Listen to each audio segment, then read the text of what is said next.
Assalamualaikum warahmatullahi wabarakatuh. Hai teman-teman, perkenalkan kami dari kelompok 3. Pada video kali ini, kami akan mempresentasikan pembahasan materi tentang tenaga jasa transportasi yang dikendalikan AI. Nah, sebelum itu, kita ingin memperkenalkan diri dulu nih terlebih dahulu. Perkenalkan, nama saya Sylvie Fitriani dan rekan saya. Perkenalkan, nama saya Tias Putri Utami. Saya Dewi Maharani Ridwan. Saya Harith Salparisi Gunawan. Dan saya Namira Nur Aziza. Oke, langsung saja kita mulai pada pembahasannya. Nah, teman-teman, sebelumnya kita harus tahu dulu nih, apa sih itu AI? Kecerdasan buatan atau artificial intelligence adalah simulasi dari kecerdasan yang dimiliki oleh manusia yang dimodelkan dalam mesin dan diprogramkan agar kita bisa berpikir halnya seperti manusia. Dengan kata lain, AI merupakan sistem komputer yang bisa melakukan pekerjaan-pekerjaan yang umumnya memerlukan tenaga manusia atau kecerdasan manusia untuk menyelesaikan pekerjaan tersebut. Seperti yang kita ketahui, dunia transportasi saat ini sedang mengalami transformasi besar-besaran, didorong oleh kemajuan pesat dalam kecerdasan buatan AI. Perubahan dalam sektor jasa transportasi yang dipicu oleh kemajuan kecerdasan buatan AI telah menciptakan paradigma baru dalam cara kita bergerak dan berinteraksi dengan lingkungan sekitar. Seiring dengan meningkatnya kemampuan AI dalam mengolah data dan membuat keputusan, industri transportasi mengalami transformasi yang signifikan dari sistem manajemen lalu lintas hingga pengoperasian kendaraan otonom. Teknologi ini tidak hanya berpotensi meningkatkan efisiensi operasional dan keselamatan, tetapi juga mengubah pengalaman pengguna dalam bertransportasi. Lalu, apa sih yang dimaksud dengan tenaga jasa transportasi yang dikendalikan AI? Tenaga jasa transportasi yang dikendalikan AI adalah sistem atau layanan transportasi yang sebagian atau seluruh operasinya dijalankan dengan teknologi kecerdasan buatan. Teknologi ini digunakan untuk menggantikan atau mendukung peran manusia dalam mengoperasikan kendaraan, mengatur lalu lintas, atau mengelola sistem transportasi dengan lebih cerdas dan efisien.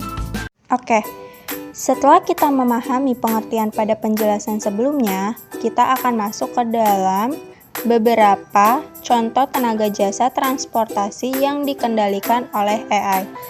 Yang pertama itu ada pengemudi otomatis. Kendaraan yang menggunakan AI untuk mengemudi sendiri. Contoh perusahaan yang mengembangkan teknologi ini adalah Tesla, Waymo, dan Cruise. Cara kerja mobil ini menggunakan sistem AI, jadi tidak perlu manusia yang menjadi pengemudinya.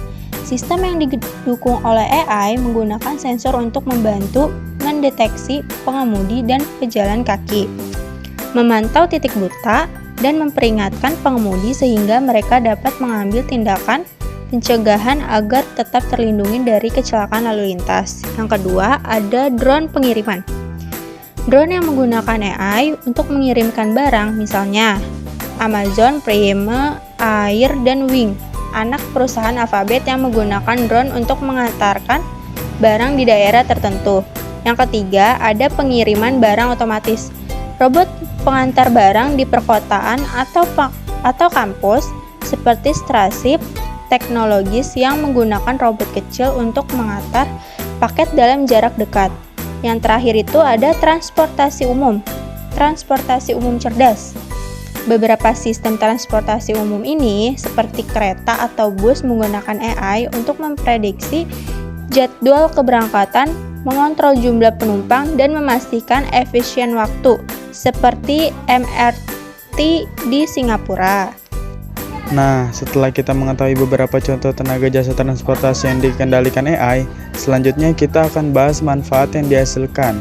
Jadi, tenaga jasa transportasi dengan menggunakan sistem AI memiliki beberapa manfaat, diantaranya yang pertama efisiensi dan produktivitas. AI dapat mengotomatisasi tugas-tugas rutin dan repetitif, memungkinkan pekerjaan dilakukan lebih cepat dan dengan lebih akurat. Ini dapat meningkatkan produktivitas dan efisiensi di berbagai sektor.